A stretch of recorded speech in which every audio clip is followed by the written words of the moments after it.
മികച്ച രീതിയിൽ വോട്ടർമാരുടെ സ്വീകരണം ഏറ്റുവാങ്ങി പ്രചാരണത്തിൽ മുന്നേറുകയാണ് പാലക്കാട്ടെ LDF സ്ഥാനാർത്ഥി A. വിജയരാഘവൻ. കോൺഗ്രസ് കളവ് മാത്രമേ പറയാറുള്ളൂവെന്നും വർഗീയ വിഭജനത്തിന് മാത്രമാണ് രാജ്യത്തെ BJP ശ്രമിക്കുന്നതെന്നും A. വിജയരാഘവൻ പറഞ്ഞു. സച്ചിൻ വള്ളിക്കാട് തയ്യാറാക്കിയ റിപ്പോർട്ടിലേക്ക്. പാലക്കാട്ടെ കരുത്തനായ സാരഥി A. വിജയരാഘവൻ സാറാണ് നമ്മുടെ ഒപ്പം ഉള്ളത്. സഖാവ്, ഇപ്പോൾ വലിയ രീതിയിലുള്ള പ്രചരണമാണ് മുന്നോട്ട് പോയിക്കൊണ്ടിരിക്കുന്നത്. അപ്പോൾ കോൺഗ്രസ് പറയുന്നത് അവർക്ക് ഫണ്ടില്ല എന്നാണ്. ഇത്രയും വലിയ ബോണ്ടടക്കം വാങ്ങുന്ന ആളുകൾക്ക് ഫണ്ടില്ല എന്നുള്ള ഒരു ഇത്. അത് തെരഞ്ഞെടുപ്പിൽ സ്ഥിരമായിട്ട് കോൺഗ്രസ് സത്യം പറയാറില്ല. അതിനാണ് കോൺഗ്രസ് രാഷ്ട്രീയ പാർട്ടി എന്ന നിലയിൽ എല്ലായ്പ്പോഴും പണസ്വാധീനം ദുർവിനിയോഗം ചെയ്തിട്ടുള്ള ഒരു പാർട്ടിയാണ്. സർക്കാരിനെതിരെയുള്ള വലിയൊരു രീതിയിലുള്ള ജനങ്ങളുടെ പ്രതികരണം ഉണ്ടാവുന്നില്ല. 30% മൈനോറിറ്റി ഉള്ള ഒരു പ്രദേശം കൂടിയാണ്.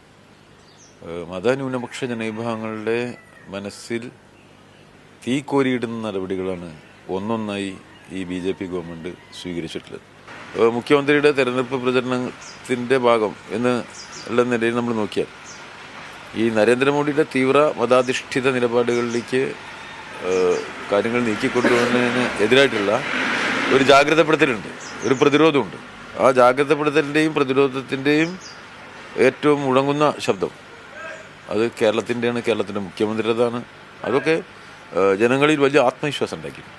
പ്രതിരോധിക്കാൻ കേരളമാണ് ഏറ്റവും മുന്നിൽ. അതിൽ ഇടതുപക്ഷമാണ്, പിണറായി പോലുള്ള മുഖ്യമന്ത്രിമാരാണ്. ആ ഒരു ആത്മവിശ്വാസം ഈ തെരഞ്ഞെടുപ്പിൽ നമുക്ക് ഏറ്റവും അനുകൂലമായ ഒരു ഘടകമാണ്.